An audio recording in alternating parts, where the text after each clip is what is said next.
व्यासपीठ पर बैठने वाले एक साधु की यह एक सच्ची घटना है। व्यासपीठ के ऊपर बैठकर साधु महाराज रामायण कथा सुनाते थे।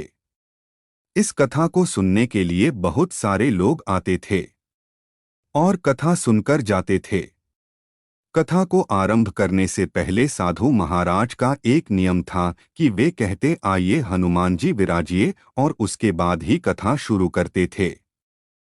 वहीं पर एक व्यक्ति कथा सुनने के लिए आता था जो खुद को वैज्ञानिक समझता था। जब कई बार साधु से यह बात सुनी तो उसे लगा कि यदि साधु ऐसा कहते हैं तो क्या सचमुच हनुमान जी आते ही होंगे। कुछ दिनों तक वैज्ञानिक के मन में चलता रहा कि यह बात पूछे या ना पूछे, लेकिन एक दिन उन्होंने साधु से पूछा कि महाराज, आप हनुमान जी को रोज बुलाते हैं और गद्दी के ऊपर बैठने के लिए आग्रह करते हैं, तो क्या वे सचमुच आते हैं। उसके बाद साधु ने कहा कि हाँ, जब राम कथा होती है तो हनुमान जी आते हैं और राम कथा सुनने के बाद ही जाते हैं। अब वैज्ञानिक को तो सबूत चाहिए था तो बोला, ऐसे बात नहीं बनेगी। यदि हनुमान जी आपके यहाँ पर आते हैं तो आपको सबूत देना होगा। हम कैसे मान लें कि हनुमान जी यहाँ पर आते हैं। उसके बाद साधु ने कहा कि आस्था और विश्वास को सबूत के साथ नहीं तौला जा सकता है। यदि आपको हमारी कथा पसंद नहीं आती है तो फिर मैं बंद कर देता हूँ या फिर आप यहाँ पर आना बंद कर सकते हैं।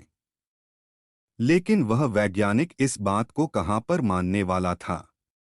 उसने कहा कि आप ही तो कहते हैं कि हनुमान जी यहाँ पर कथा सुनने के लिए आते हैं। यदि ऐसा सच में है तो आपको साबित करके दिखाना चाहिए। इस प्रकार से दोनों के बीच खूब विवाद हुआ और उसके बाद साधु मान गए और उन्होंने कहा कि इस गद्दी को आपको आज घर ले जाना है और उसके बाद वापस लाना है।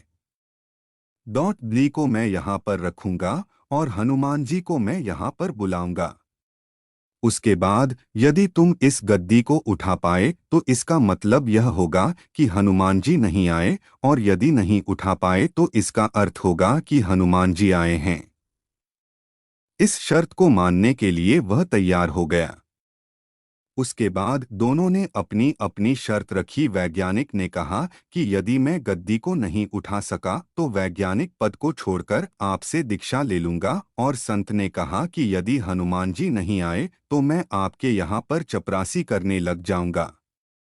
यह तरह की परीक्षा का नाम पूरे शहर के अंदर हो गया और जो लोग कथा सुनने के लिए नहीं आते थे वे भी आज देखने के लिए आए थे। भक्ति, प्रेम और विश्वास की परीक्षा होने वाली थी। उसके बाद गद्दी वहां पर रखी गई और साधु बोले आइए महाराज पधारिए।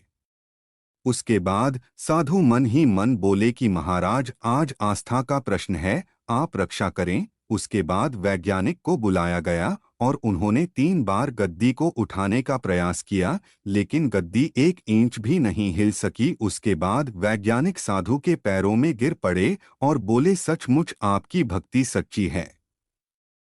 श्रद्धा और भक्ति से जब हम किसी देव की आराधना करते हैं तो उसके अंदर बहुत अधिक शक्ति आ जाती है। तभी तो कहा गया है कि मानो तो देव, यदि नहीं मानो तो पत्थर।